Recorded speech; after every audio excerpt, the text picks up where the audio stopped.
અત્યારે માર્કેટની અંદર ખૂબ જ સારા પ્રમાણમાં લાલ મરચાં જોવા મળે છે. તો આજે આપણે લાલ મરચાંની નવી વેરાયટી તૈયાર કરીશું, એ પણ તેલના ઉપયોગ વગર, અને જમવાના સ્વાદને 2 ગણો વધારી દેશે તેવી વેરાયટી.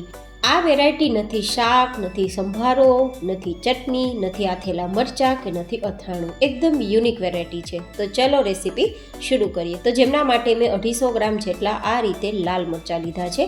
થોડા કડક હોય તેવા લેવાના અને એકદમ તાજા હોય તેવા લેવાના. તેને સાદા પાણીથી ધોઈ લેવાના અને પછી કોરા કપડાથી લૂછી લેવાના. જ્યારે આ વેરાયટી તૈયાર કરીએ ત્યારે મરચાં ઉપર પાણીનો ભાગ ના રહે, ભીના ના હોય તે ખાસ ચેક કરીને પછી જ વેરાયટી તૈયાર કરવી, જેથી વેરાયટી 6 મહિના સુધી સારી રહેશે, ખરાબ નહીં થાય. અને પછી આ રીતે રાઉન્ડમાં કટ લગાવી દઈશું. આ મરચાં થોડા જાડી છાલવાળા હોય છે અને પરિણામે થોડો સ્વાદ તેનો મીઠાશ પડતો હોય છે. એટલા તીખા નથી હોતા જેટલા ગ્રીન મરચાં અને લાંબા ને પાતળા મરચાં હોય છે. તો બને તો આ રીતે થોડા જાડા અને ભરાવદાર મરચાંનો ઉપયોગ કરવો, જે પ્રમાણમાં ઓછા તીખા હોય. આ વેરાયટી એકદમ સરળ રીતે બની જશે, તમારી ઘરની સામગ્રીઓથી બનશે. અને આમ પણ ગુજરાતીઓને કોઈ પણ ડીશ મરચાંના સંભારા કે તળેલા મરચાં કે મરચાંની વેરાયટી વગર અધૂરી લાગે છે. તો તમારે ડેઈલી કાંઈ ના બનાવવું પડે તેના માટે આ વેરાયટી તમે બનાવીને સ્ટોર કરીને રાખી શકો છો અને ડેઈલી જમવામાં લઈ શકો છો.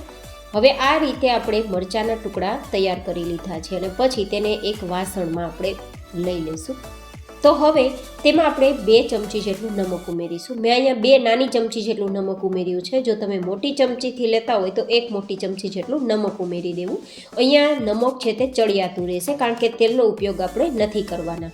સાથે આપણે 2 નંગ જેટલું લીંબુ લેશું. તમને લાગશે આટલું લીંબુ તો ખાટા મરચાં ના થઈ જાય, પણ આ વેરાયટી તૈયાર કરવામાં તેલનો ઉપયોગ નથી કરતા, તો અહીંયા નમક અને લીંબુનું પ્રમાણ વધારે રહેશે. થોડું ચડિયાતું જ આપણે નમક અને લીંબુ ઉમેરવાનું છે, જેથી આપણી વેરાયટી લાંબા સમય સુધી સારી રહે. કારણ કે નમક અને લીંબુ બંને જો વધારે પ્રમાણમાં ઉપયોગમાં લેશું, થોડા ચડિયાતા રાખશું ને, તો પ્રિઝર્વેટિવનું કામ કરશે અને ટેસ્ટ પણ એકદમ સરસ આવશે. તો હવે આપણે આને મિક્સ કરી દઈશું ને મિક્સ કર્યા બાદ તેને ઢક્કણ ઢાંકીને 1 દિવસ માટે રાખી દેવાના છે. ફ્રીજમાં રાખશો તો પણ ચાલશે, ફ્રીજની બહાર રાખશો તો પણ ચાલશે, પણ દિવસમાં 2 થી 3 વાર આ રીતે ઉપર નીચે મરચાં ચલાવવા માટે એકવાર ચમચ ફેરવી લેવી અને પછી આપણે તેને ફરીથી ઢાંકીને મૂકી દેવા. એકાદ દિવસ પછી આપણે મળીશું.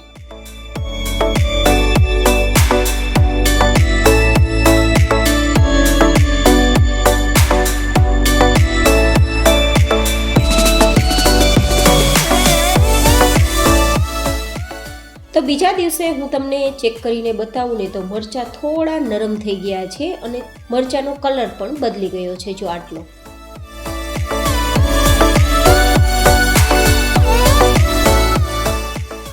હવે આપણે એક સ્પેશિયલ મસાલો તૈયાર કરીશું. તો જેમના માટે ખાણી અને દસ્તાનો ઉપયોગ કરીશું, મિક્સરનો ઉપયોગ નહીં કરીએ. તો ખાણીની અંદર 1 ચમચી જેટલી વરિયાળી લેશું અને સાથે 1 ચમચી જેટલા તીખા લેશું અને પછી તેને અધકચરું વાટી લેશું. ગાઈઝ, એકદમ સરળ રીતે આ મરચાં તૈયાર થઈ જાય છે અને લાંબા સમય સુધી તમે ખાઈ શકો તે રીતે તૈયાર થશે. તો દરરોજ તમારે મરચાંનો સંભારો ના બનાવવો હોય અથવા ચટણી ના બનાવવી હોય ને, તો આ વેરાયટી બનાવીને સ્ટોર કરીને રાખજો. દરરોજ જમવામાં તમારા જમવાનો સ્વાદ 2 ગણો વધારી દેશે અને તમારું ઝંઝટવાળું કામ પણ સરળ થઈ જશે. તો ખાસ ડેઈલીનું ડેઈલી તમારે આ વસ્તુ ના બનાવવી પડે ને, તે માટે મેં આ રેસીપી તમને શેર કરી છે. તો આ રેસીપી કેવી લાગી એ પણ મને જરૂર તમે ફીડબેક આપજો અને આ વિડીયો પસંદ આવે તો લાઈક કરજો. ચેનલ પર નવા હોય તો ચેનલને સબસ્ક્રાઈબ કરજો, જેથી તમને આવા અવનવા વિડીયો ફટાફટ મળતા રહે. સબસ્ક્રાઈબ કરવું ટોટલી ફ્રી છે.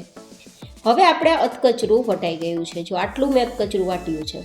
હવે તે વાટેલું અધકચરું વરિયાળી અને મરી પાવડરને આપણે મરચાંમાં ઉમેરી દઈશું ને મિક્સ કરી દઈશું.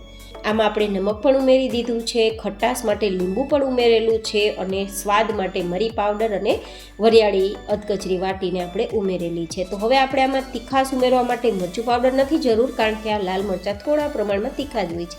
હળદરની પણ જરૂર નથી, કારણ કે લાલ મરચાંમાં હળદર દેખાશે પણ નહીં. તમારે ઉમેરવું હોય તો ઉમેરી શકો. હવે આપણે તૈયાર થયેલ મરચાંને એરટાઇટ બોક્સમાં ભરીને રાખી દઈશું.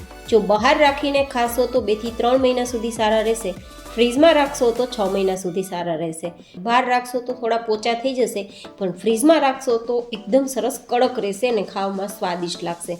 તો બને તો ફ્રીજમાં રાખવા, ના પોસિબલ હોય તો બહાર રાખીને પણ ખાઈ શકો છો. તો કેવી લાગી તમને આજે ઇન્સ્ટન્ટ મરચાંની આ વેરાયટી? મને તમે જરૂર બતાવજો. ફરી મળીશું એક નવી જ એન્ડ હેલ્ધી રેસીપી સાથે. ત્યાં સુધી stay healthy and stay happy.